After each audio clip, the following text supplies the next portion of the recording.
মিম্মির গল্পের ঝুড়ি চ্যানেলে আপনাদের সবাইকে স্বাগতম। শুরু করতে যাচ্ছি প্রখ্যাত কথা সাহিত্যিক হুমায়ুন আহমেদের কিশোর উপন্যাস বোতল ভূত। আজ শুনবেন উপন্যাসটির তৃতীয় এবং শেষ পর্ব। অরুয়াপা বলেছিল আমাদের royal Bengal football team champion হলে সে তার মাথার চুল কেটে ফেলবে। এসব হচ্ছে কথার কথা, আমরা সবাই সবসময় বলি। ওই তো সেদিন আমাদের ক্লাসের মনসুর বলল সে যদি এক জগ পানি এক চুমুকে খেতে না পারে তাহলে তার নাম বদলে ফেলবে। আধ জগ খাবার পর চোখ টোক উল্টে এক কাণ্ড, তার জন্য তো তার নাম বদলানো হয়নি। কিন্তু অরুয়াপা সত্যি সত্যি তার মাথার চুল কেটে ফেলল। আমার মা খুব শান্ত ধরনের মহিলা, সহজে রাগটা করেন না। তিনি পর্যন্ত রেগে ভূত, চেঁচিয়ে বাড়ি মাথায় তুলে বললেন, কেন চুল কাটলি? অরুয়াপা সহজ গলায় বলল, বাজিতে হেরেছি তাই চুল কাটলাম। এত সুন্দর চুল কাটতে একটু মায়াও লাগলো না? না, লাগলো না। তুই কি পাগল হয়ে গেলি? না, হয়নি, তবে এখন তোমার চিৎকারে পাগল হব। চুল কাটায় অরুয়াপাকে কি যে বিশ্রী দেখাচ্ছিল বলার নয়। তাকে দেখাচ্ছিল ছেলেদের মতো। আমার কাছে মনে হলো অরুয়াপা চুল না কাটলেও পারত। আমরা চ্যাম্পিয়ন হয়েছি ঠিকই, কিন্তু সেটা সম্ভব হয়েছে বোতল ভূতের জন্য। সে সাহায্য না করলে সবার সাথে 6-7 গোলে হারতাম। কাজেই এই জেতায় ফাঁকি আছে। ফাঁকির খেলার কারণে বেচারি অরুয়াপার সব চুল চলে যাবে তা কি ঠিক? অরুয়াপা অবশ্যই বোতল ভূতের কথা একেবারেই বিশ্বাস করে না। সে সায়েন্সে পড়ে তো, তাই সায়েন্সে পড়লে সব কিছু অবিশ্বাস করতে হয়। সেদিন বাসায় মন্টু ভাই এসেছিলেন। তিনি বইটই পড়ে হাত দেখা শিখেছেন। সবসময় তার পকেটে একটা ম্যাগনিফাইং গ্লাস থাকে। কেউ যদি হাত দেখাতে চায় অমনি উনি গম্ভীর মুখে বসে যান। ম্যাগনিফাইং গ্লাস দিয়ে কী সব দেখে টেকে টেনে টেনে বলেন, বৃহস্পতির ক্ষেত্রটা ভালো মনে হচ্ছে না, তবে মঙ্গলের ক্ষেত্রে জব চিহ্ন আছে, প্রচুর অর্থ লাভ হবে। মন্টু ভাই এমনভাবে কথা বলেন যে সবাই মুগ্ধ হয়ে যায়, আর মনে হয় তিনি যা বলছেন সবই সত্যি। সেই মন্টু ভাইয়ের ম্যাগনিফাইং গ্লাস অরুয়াপা একদিন নর্দমায় ফেলে দিয়ে বলল, আপনি এইসব অবৈজ্ঞানিক কথা আর বলবেন না তো মন্টু ভাই, খুব রাগ লাগে। মন্টু ভাই আহত গলায় বললেন, 2 পাতা বিজ্ঞান পড়ে এই কথা বলছিস? শেক্সপিয়ার কি বলেছে জানিস? তিনি বলেছেন, there are many things in heaven and earth. তিনি বিজ্ঞানী ছিলেন না বলে বলেছেন। আর তুই বুঝি বিরাট সায়েন্টিস্ট?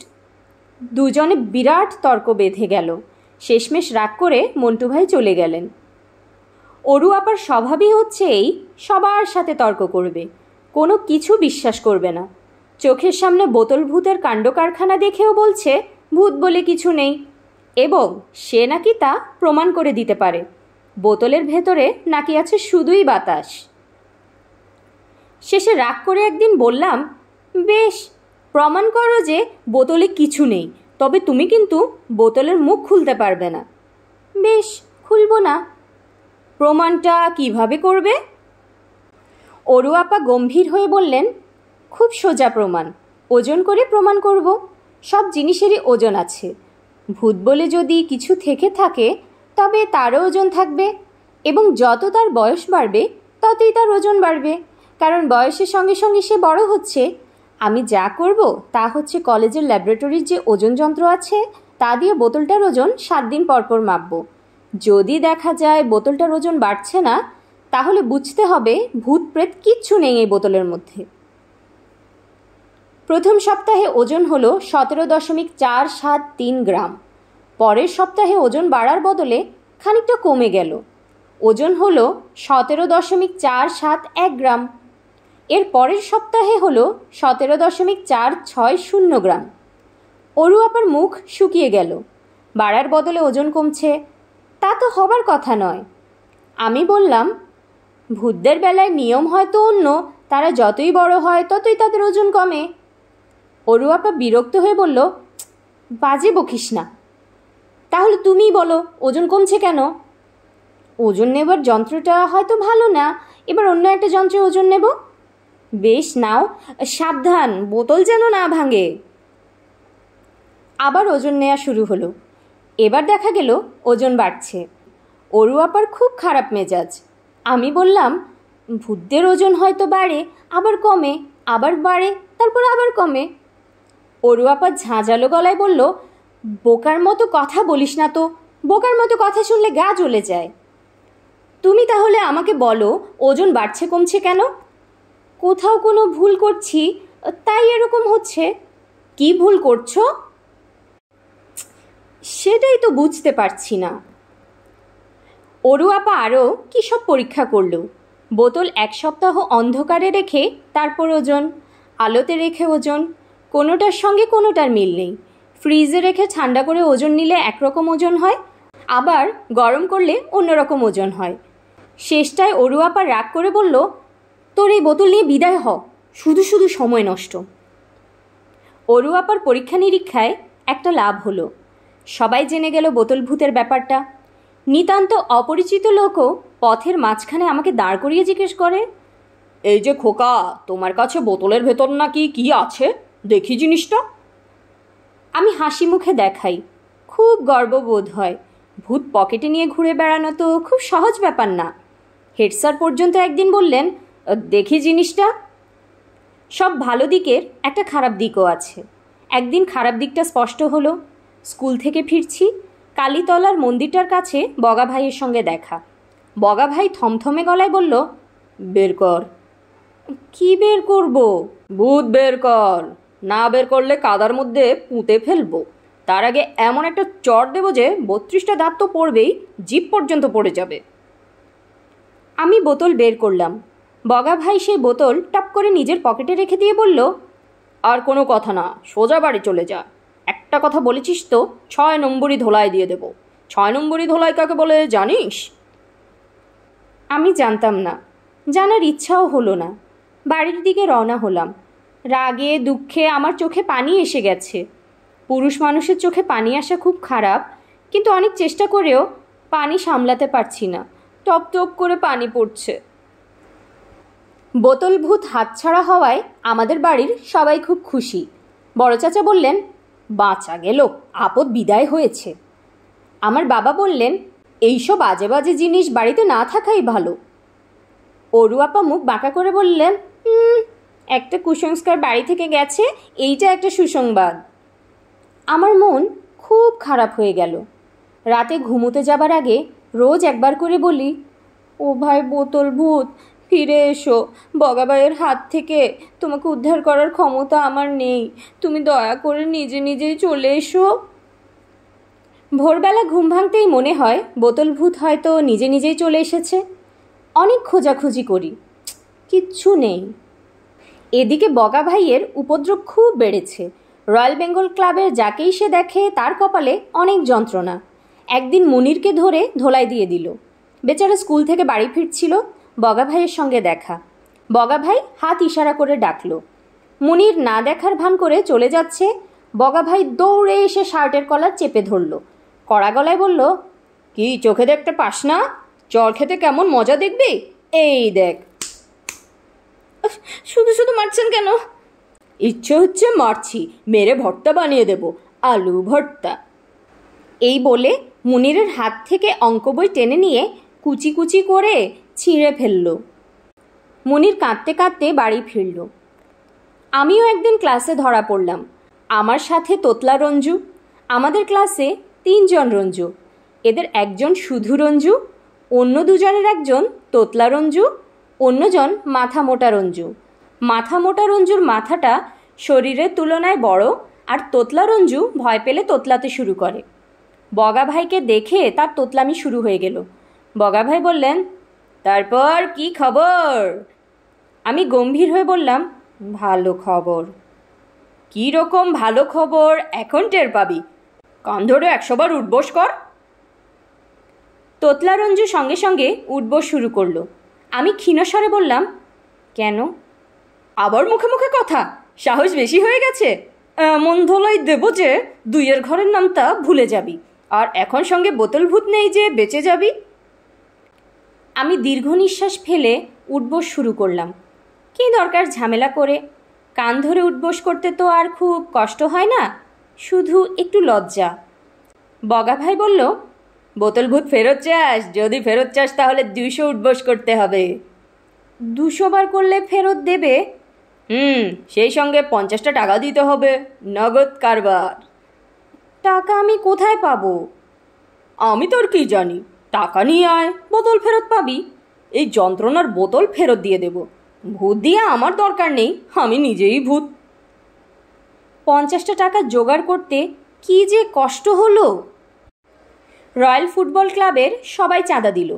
বড় চাচার কাছে কান্নাকাটি করে পেলাম 5 টাকা, বাবা দিলেন 10 টাকা, তবু 2 টাকা কম পড়ল, সেটা অরুয়াপা দিয়ে দিলেন। টাকা পকেটে নিয়ে বোতল ভূত ফেরত আনতে গেলাম, সঙ্গে নিলাম মুনিরকে।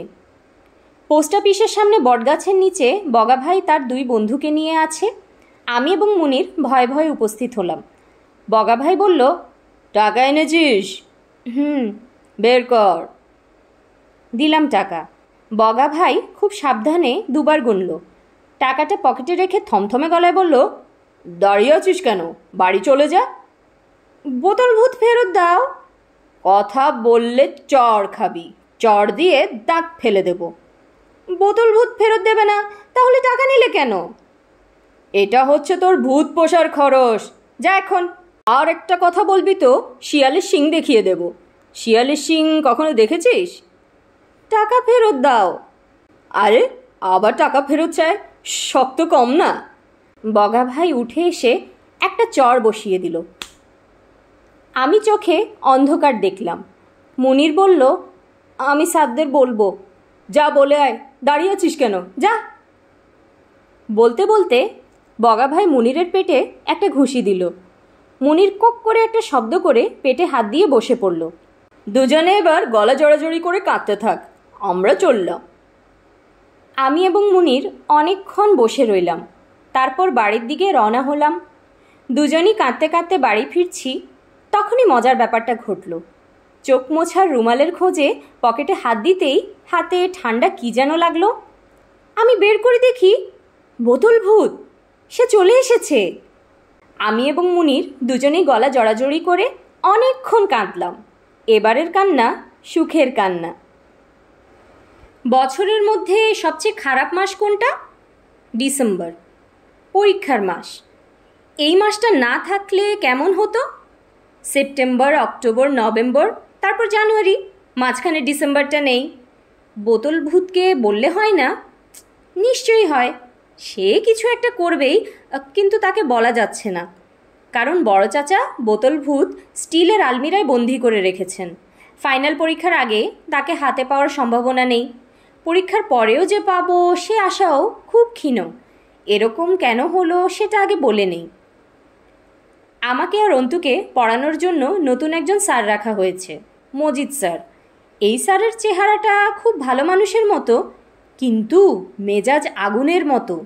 বাড়িতে ঢুকেই বিনা কারণে একটা হুঙ্কার দেন, তারপর বলেন, হোম টাস্কের খাতা আর বেটটা বের করো, কত ধানে কত চাল আগে হিসেব নিয়ে নিই।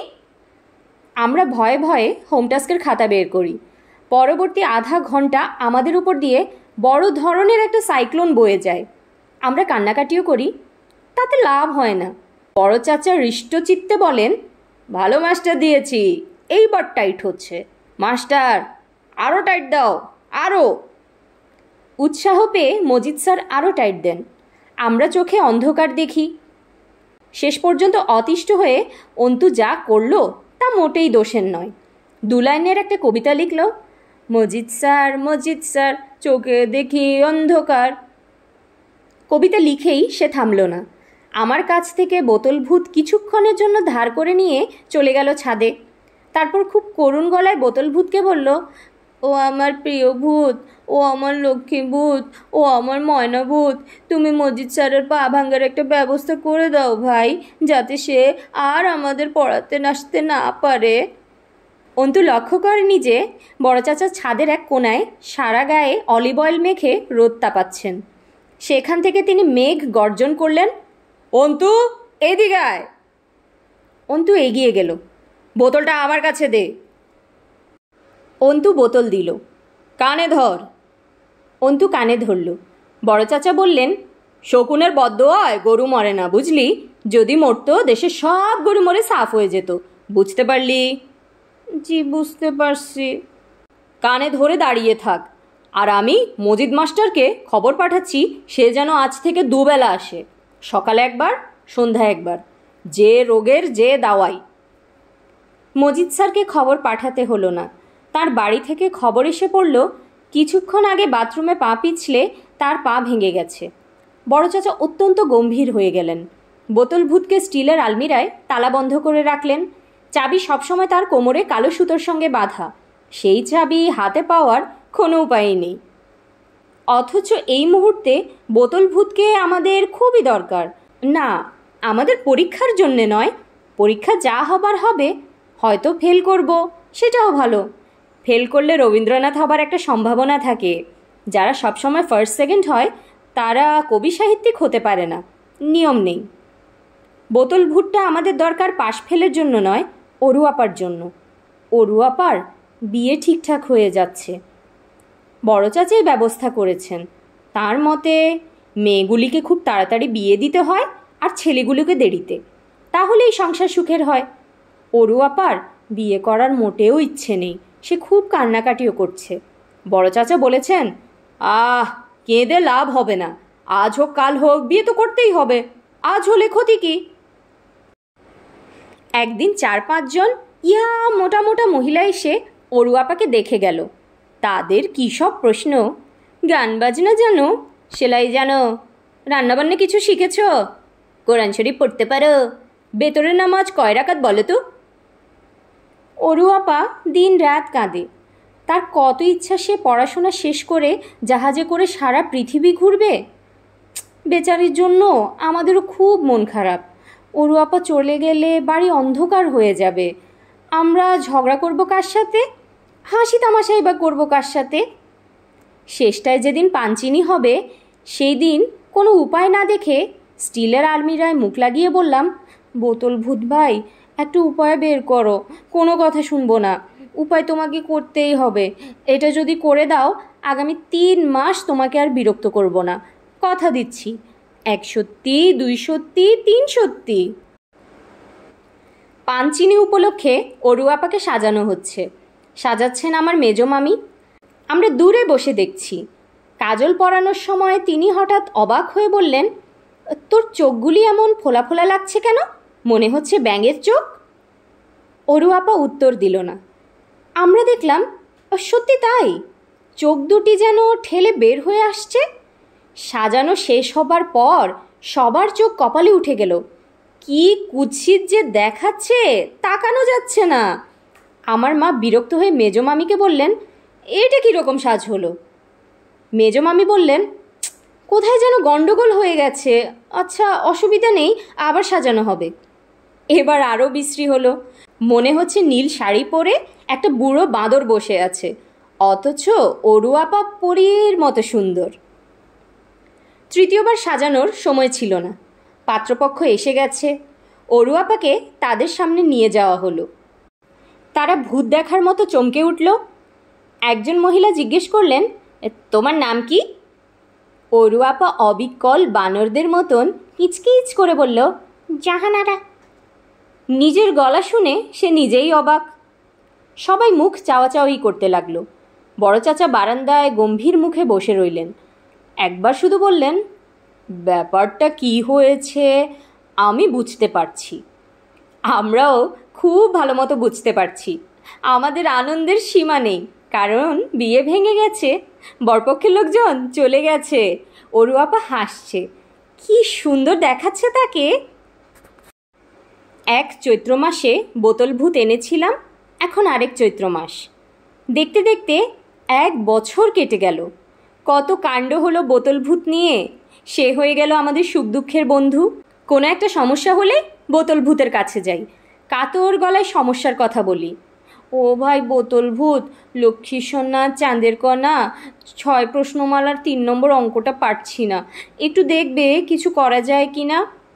ও ভাই বোতল ভূত, আজ ইংরেজি পড়া শেখা হয়নি, তুমি কি দয়া করে ইংরেজি স্যারের অসুখ বানিয়ে দেবে? আজ মগদাপাড়ার বদমাস ছেলেগুলোর সাথে আমাদের একটা মারামারি আছে, তুমি কি দয়া করে আমাদের জিতিয়ে দেবে? এই জাতীয় আবেদনে সবসময় যে কাজ হয় তা না, তবে বেশিরভাগ সময়ে হয়। সাধারণত খুব জটিল সমস্যায় বোতল ভূত আমাদের পাশে এসে দাঁড়ায়। এই যেমন অরু আপার বিয়ে ভাঙার ব্যাপারটাই ধরা যাক না, কেমন চট করে ভেঙে গেল। বোতল ভূত হাতের কাছে ছিল বলেই এটা সম্ভব হয়েছে। আমরা ঠিক করলাম 1 বছর পার হলেই বোতল ভূতের জন্মদিন করা হবে। বন্ধুবান্ধব সবাইকে বলবো, 1 টাকা করে চাঁদা ধরা হবে, সারা দিন খুব হইচই করা হবে। আমাদের ক্লাসের মন্টুকে বলা হবে এই উপলক্ষে একটা কবিতা লেখার জন্য। মন্টু হচ্ছে আমাদের ক্লাসের কবি, সে এ পর্যন্ত 311টা কবিতা লিখেছে। এর মধ্যে কয়েকটা অতি বিখ্যাত, যেমন আমাদের অঙ্ক স্যারকে নিয়ে লেখা কবিতা বিভীষিকা। ওই আসছে অঙ্ক স্যার, চোখে দেখি অন্ধকার, হব আমরা পগার পার।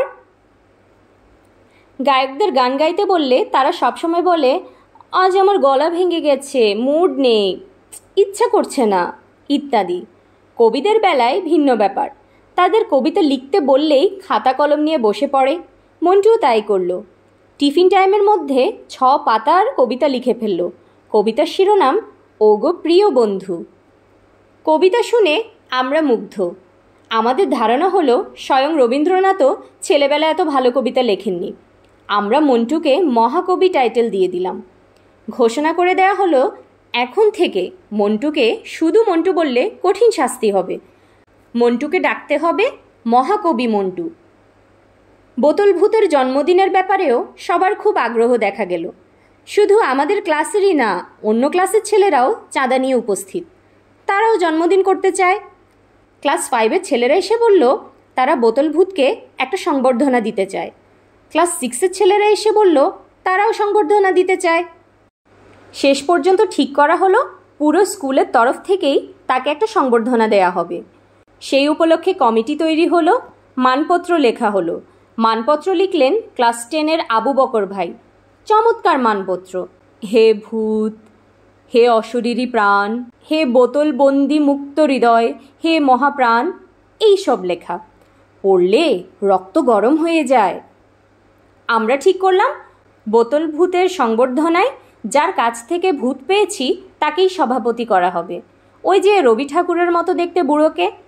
উনি হয়তো আসতে চাইবেন না, না চাইলেও তাকে হাতে পায়ে ধরে রাজি করাতেই হবে। একদিন বিকেলে দল বেঁধে গেলাম তার কাছে। তার বাড়ির কাছে এসে থমকে দাঁড়াতে হলো। সব কেমন যেন অন্যরকম লাগছে। বাড়ি রং করা হয়েছে, শান্তিনিকেতন লেখা সাইনবোর্ডটি নেই। সুন্দর একটা বাগান করা হয়েছে বাড়ির সামনে। ফর্সা মতো একজন বৃদ্ধ গেঞ্জি গায়ে খুরপি হাতে বাগানে কাজ করছেন। আমি এগিয়ে গিয়ে বললাম, উনি কি আছেন? বৃদ্ধ হাসি মুখে বললেন, উনিটা কে? ওই যে রবীন্দ্রনাথের মতো দেখতে, লম্বা দাড়ি, লম্বা চুল। বৃদ্ধ হেসে ফেললেন। আর তখনই বুঝলাম উনিই সেই লোক। দাড়ি কেটে ফেলেছেন, চুল ছোট করে ফেলেছেন। আমি অবাক হয়ে তাকিয়ে রইলাম। বৃদ্ধ বললেন, কি ব্যাপার বলো তো? তার আগে বলুন, আপনি কি উনি? হ্যাঁ, আমি সেই মানুষ। আমরা বোতল ভূতের ব্যাপারটা তাকে বললাম।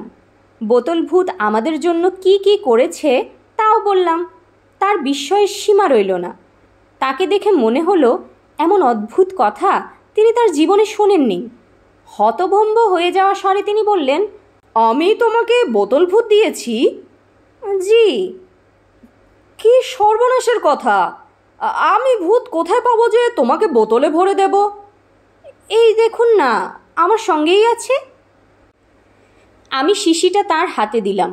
তিনি গভীর আগ্রহে শিশি নেড়ে চেড়ে দেখে বললেন, আসলে ব্যাপারটা কি হয়েছে তোমাদেরকে বলি।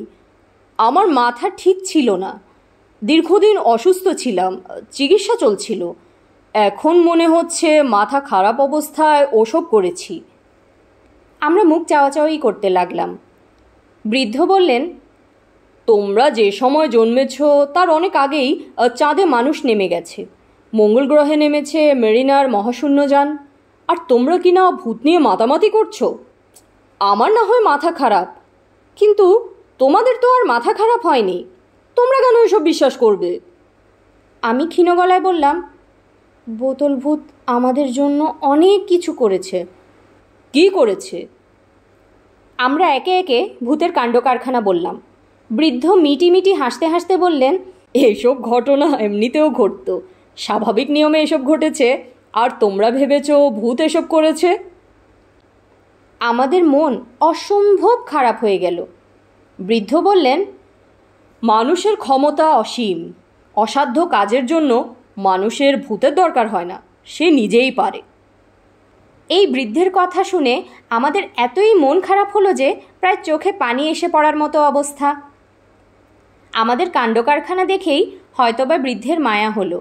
তিনি বললেন, তোমরা ভূতের সংবর্ধনার আয়োজন করেছো, খুব ভালো কথা, করো। আমি সভাপতি হিসেবে সেখানে যাব, অবশ্যই যাব, কিন্তু কথা দিতে হবে সবার শেষে বোতলটা আমাকে দিয়ে দেবে। কি কথা দিচ্ছ? আমরা চুপ করে রইলাম। বৃদ্ধ বললেন, যাও, বোতল নিয়ে এখন বাড়ি যাও, সংবর্ধনার শেষে আমাকে তা দিয়ে দেবে। কোথায় রাখলাম বোতলটা? আশ্চর্যের ব্যাপার, বোতলটা আর খুঁজে পাওয়া গেল না। বৃদ্ধ বিস্মিত হয়ে বললেন, এখানেই তো ছিল, দেখো তো তোমরা কেউ পকেটে নিয়ে রেখেছ কি না। আমাদের কারোরই পকেটে বোতল নেই। আমরা তন্ন তন্ন করে খুঁজলাম, নেই নেই নেই, কোথাও নেই। বৃদ্ধ গম্ভীর গলায় বললেন, ভালোই হলো, আপদ বিদায় হয়েছে। যাও, তোমরা এখন বাড়ি যাও, এ জাতীয় বাজে বিষয় নিয়ে আর মাথা ঘামাবে না, কেমন? আমরা ফিরে এলাম। ফেরার সময় মনে হলো আমরা ভূতকে বিশ্বাস করিনি বলে বেচারা বোতল ভূত মনের দুঃখেই চলে গেছে। গভীর বেদনায় আমার চোখে পানি এসে গেল। আমি মনে মনে বললাম, ভূত ভাই, তুমি সত্যি হও আর মিথ্যাই হও, আমি সারা জীবন তোমাকে ভালোবেসে যাব। তুমি যেখানেই থাকো ভালো থাকো, সুখে থাকো। শুনছিলেন প্রখ্যাত কথা সাহিত্যিক হুমায়ুন আহমেদের কিশোর উপন্যাস বোতল ভূত। আজ শেষ হলো উপন্যাসটির তৃতীয় এবং শেষ পর্ব। আপনাদের পছন্দের যদি কোনো গল্প বা উপন্যাস থাকে এবং সেটি যদি আমার চ্যানেল থেকে অডিও বুক শুনতে চান, তাহলে অবশ্যই কমেন্টে জানাবেন। আমি চেষ্টা করব আপনাদের সবার পছন্দের উপন্যাস বা গল্প একে একে পাঠ করার। এমন ভিন্ন ভিন্ন লেখকের লেখা ভিন্ন ভিন্ন উপন্যাস শুনতে চাইলে অনুগ্রহ করে চ্যানেলটি সাবস্ক্রাইব করবেন এবং গল্প পাঠ ভালো লাগলে লাইক এবং শেয়ার দিয়ে পাশে থাকবেন। ধন্যবাদ।